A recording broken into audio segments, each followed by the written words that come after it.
Assalamualaikum warahmatullahi wabarakatuh. Bismillahirrahmanirrahim. Alhamdulillahirabbil alamin. Allahumma shalli ala sayyidina Muhammad wa ala sayyidina Muhammad. Perkenalkan, nama saya Mutadib Maki, dosen Sekolah Tinggi Agama Islam Negeri Paling Bogor. Saya adalah salah satu dosen mata kuliah ulumul Quran di semester 1 yang pada dasarnya mengajar ulumul Quran di dalam JMK tersebut. Yang pertama adalah mahasiswa mudah-mudahan bisa mampu mengetahui daripada pengertian ulumul Quran, kemudian hukum Al-Quran dan sejarah Al-Quran, dan daripada fungsi daripada ulumul Quran dan integrasi ulumul Quran di dalam kita. Terima kasih. Assalamualaikum warahmatullahi wabarakatuh.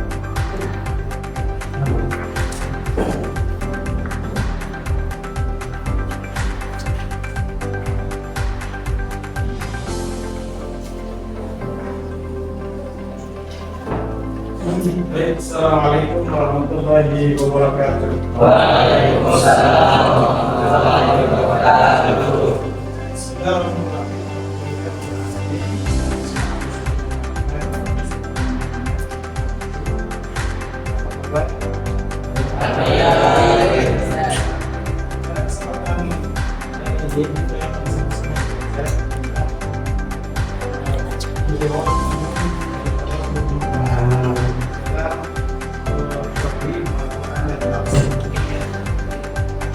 Tujuan pembelajaran ini kita nanti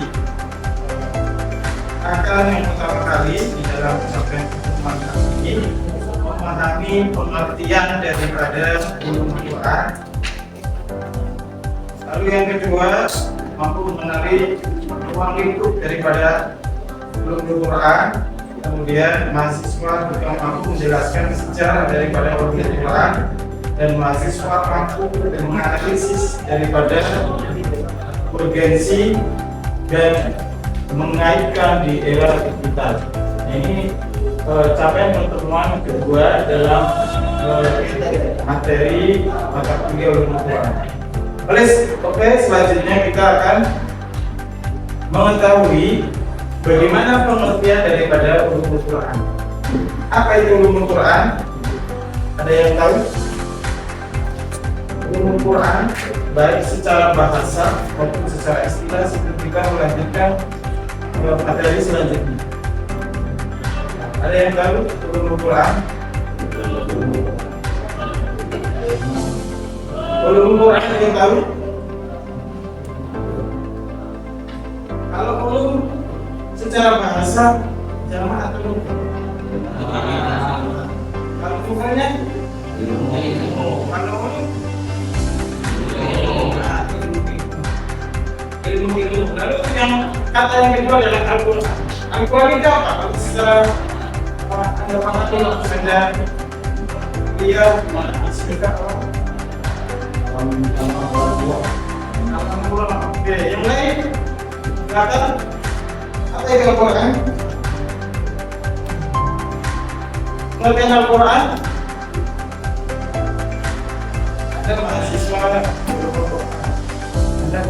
Al-Quran tafsir. Setiap hari kita baca Al-Quran. Apa itu Al-Quran?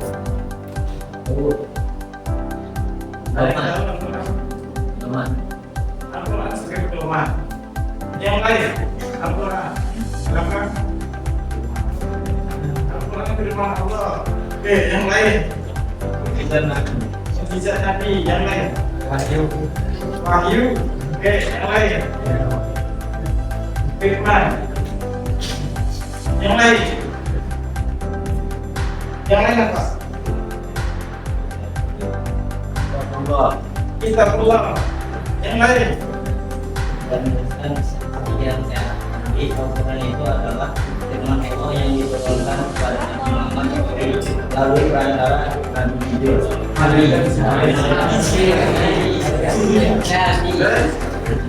Boleh. Sudah mulai sempurna. Yang lain? Yang lain apa? Yang lain, Al-Quran. Apa sama-sama.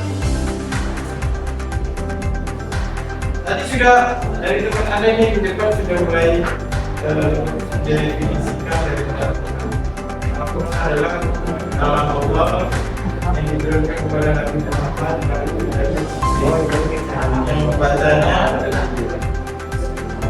yang membaca Al-Quran mendapatkan salah tadi yang berikan sebagai dibaca. Itu secara mana menjadi yang dari Al-Quran.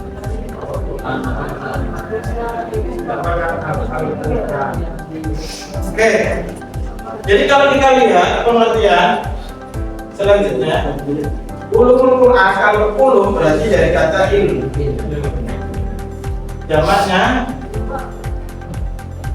Jamaknya adalah ilmu. Al-Quran bacaan atau kalam Allah. Makna umum itu ilmu tentang Al-Quran.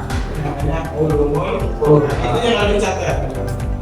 Jadi secara istilah atau secara umumnya kumpulan ilmu yang membahas Al-Quran, mencakup seluruh Al-Quran, penulisan Al-Quran, bacaan Al-Quran, qira'at Al-Quran, tafsir, penafsiran Al-Quran, dan ijaz Al-Quran atau pemujizat Al-Quran.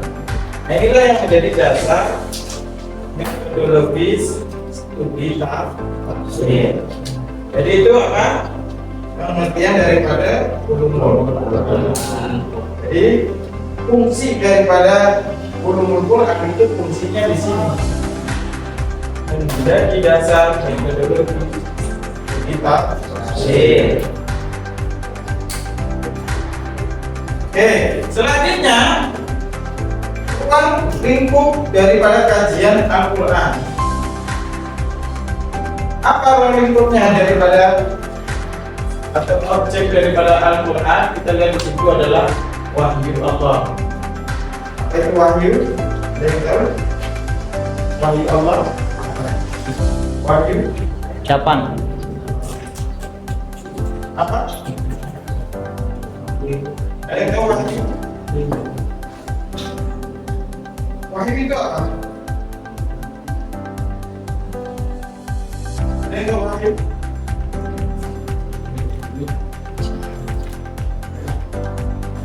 Oke, yang lalu yang kedua teks suci.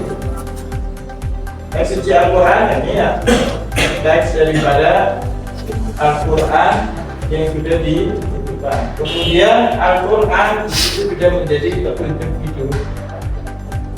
Lalu Al-Quran sebagai sumber peradaban manusia. Artinya Al-Quran itu sebagai pedoman hidup. Jadi tidak hanya ayat sebagai teks, tetapi juga kita lihat nanti adalah bagaimana proses pewahyuannya, lalu bagaimana transmisi dari Allah melalui malaikat Jibril, kemudian kepada Nabi Muhammad setelah beliau sampai kepada sahabat kepada tabi'in, transmisi. Lalu bagaimana pemahaman nanti kita lihat daripada memahami ayat-ayat Al-Quran dengan penafsiran. Lalu disitulah fungsi Al-Quran dalam kehidupan umat sebagai sumber peradaban atau sebagai pedoman. Oke, selanjutnya bagaimana? Nah, ini ruang lingkupnya. Jadi wahyu, kemudian nuzulul Al-Quran, lalu dan jadi asbab nuzul. Di mana sebab Al-Quran turun? Karena Al-Quran diturunkan kepada Nabi Muhammad tidak sekaligus satu bertulis. Ada sebab-sebab turun. Lalu setelah itu dari asbab nuzul ini kemudian menjadilah kategori makkiyah madaniyah. Makkiyah itu apa, madaniyah? Lalu menjadi jam'ul Quran, pengumpulan Al-Quran. Dari pengumpulan Al-Quran di situ ada kaitannya juga dengan munasabah ayat. Munasabah ayat itu keterkaitan antara ayat satu dan selanjutnya ayat yang lain. Kemudian muhkam mutasyabbih itu nanti masuk di dalam kategori hukum jelas dan samarnya. Lalu kemudian nasikh mansukh masih masuk, itu terkait nanti ayat-ayat Islam. Lalu ragam bacaan atau qiraah. Lalu Rasul Utsmani, penafsiran apa itu? Penulisan daripada ayat-ayat Al-Qur'an. Lalu diterima kembali ke di sini dari ijaz Al-Qur'an sebagai bentuk kemujizatan Al-Qur'an. Lalu muncullah di situ tafsir dan takwil. Nah, dari di sini maka bisa kita pahami ruang lingkup ini menjadi perangkat dalam pemahaman Al-Qur'an tidak parsial, tetapi secara historis, kemudian teologis dan metodologis. Oke, selanjutnya kita lihat di sini. Kalau kita lihat sejarah perkembangan daripada Al-Qur'an, kita bisa lihat di sini berkembang dari tradisi daripada masa Nabi Muhammad SAW. Jadi pakai langsung kemudian Nabi menjelaskan kepada sahabat-sahabat dengan apa? Dengan penyampaian beliau kepada sahabat. Disinilah masa Nabi. Pada masa Nabi inilah umur 40 tahun Nabi mendapatkan wahyu Al-Quran. Kemudian Nabi Muhammad SAW wafat berapa?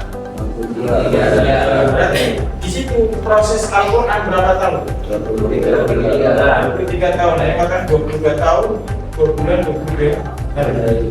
Tadi dibulatkan oleh ulama, jadi 23 tahun. Lalu di sinilah nanti di masa sahabat mulailah adalah sahabat Abu Bakar, lalu menjadi generasi berikutnya sahabat Utsman, dari sahabat Utsman disitulah tabi'in atau ulama. Sampai di situ kemudian masa kodifikasi. Nah, kalau kita lihat di sini zaman sahabat, mereka sudah paham betul dengan bahasa Al-Qur'an. Sehingga pada masa sahabat, terutama di masa Sayyidina Abu Bakar, di sini sudah mulai mengumpulan Al-Qur'an. Pengumpulan Al-Quran di mana para sahabat yang ahli-ahli Al-Quran itu terjadi orang besar, orang sipil, sehingga yang hafal Al-Quran ini banyak yang gugur. Akhirnya dari situ sahabat Umar bin Khattab punya inisiatif kepada Sayyidina Abu Bakar itu nanti bahaya kalau Al-Quran yang hafalnya habis. Kalau kita kumpulkan supaya ditulis di zamannya Abu Bakar. Di zamannya Abu Bakar di sini mulai Al-Qur'an dikumpulkan. Dari zaman Nabi yang ketika itu sudah ada Nabi memerintahkan kepada sahabat, siapa salah satu penulis sekretaris Nabi yang paling terkenal? Zaid bin Sabit inilah beliau yang mulai mengumpulkan catatan-catatan Al-Quran. Ada yang di pelpaku, ada yang di batu, ada yang ditulang-tulang, ada yang dikulit mentah. Dikumpulkan di sini di zaman Abu Bakar. Di zamannya setelah generasi Abu Bakar nggak ada. Siapa setelah generasi Khalifah Abu Bakar? Umar nggak ada proses pengumpulan Al-Quran. Di zamannya Sayyidina Umar bin Khattab lebih kepada politik dan pengembangan perluasan kekuasaan Islam, sehingga disitulah ahli-ahli Al-Quran dikirim ke berbagai daerah yang daerah itu sudah ditaklukkan oleh Sayyidina Umar bin Khattab. Lalu muncul ketika Islam sudah berkembang, terjadi perdebatan di zamannya siapa? Utsman bin Affan. Islam sudah berkembang luas, akhirnya terjadi ragam bacaan Al-Quran. Nah, disinilah muncul standarisasi mushaf Al-Quran yang sampai sekarang kalau baca Al-Quran sekarang itu baca Utsman. Disitulah awal mula untuk menuliskan, mengumpulkan kembali di zamannya Utsman bin Affan standarisasi mushaf diseragamkan supaya tidak terjadi perselisih. Dari situ kemudian lah baru di zaman generasi selanjutnya Utsman, Ali bin Abi Thalib itu tidak ada lagi proses penulisan Al-Quran. Dari situ nanti muncullah perdebatan lagi tafsir kira atas itu. Oke, dari situ maka ini Al-Quran terus berkembang sesuai dengan perkembangan zaman. Itu Al-Quran. Perkenalkan, nama saya Abdul Salam, semester 2. Jadi dari pembahasan tadi ada Al-Quran adalah wahyu yang diturunkan oleh Allah. Jadi pengertian wahyu sendiri itu bagaimana? Cukup sekian, terima kasih. Masalah apa tadi yang dipertanyakan? Wahyu. Apa itu wahyu? Ada yang tahu? Kalau Rasul, Nabi mimpi itu termasuk wahyu bukan? Termasuk. Apa itu wahyu? Kalau orang biasa mimpi termasuk wahyu. Jadi wahyu itu apa? Petunjuk yang sifatnya khusus kepada Nabi dan Rasul. Nah, wahyu di dalam yang kita pelajari di sini yang disampaikan kepada malaikat Jibril kepada Nabi Muhammad itu adalah Al-Quran ini. Maka jadi bisa dipahami nggak? Makanya di sini tadi disebutkan adalah mukjizat.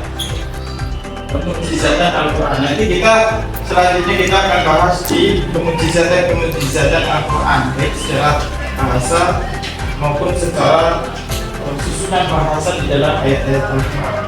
Mudah-mudahan bisa dipahami dan bisa di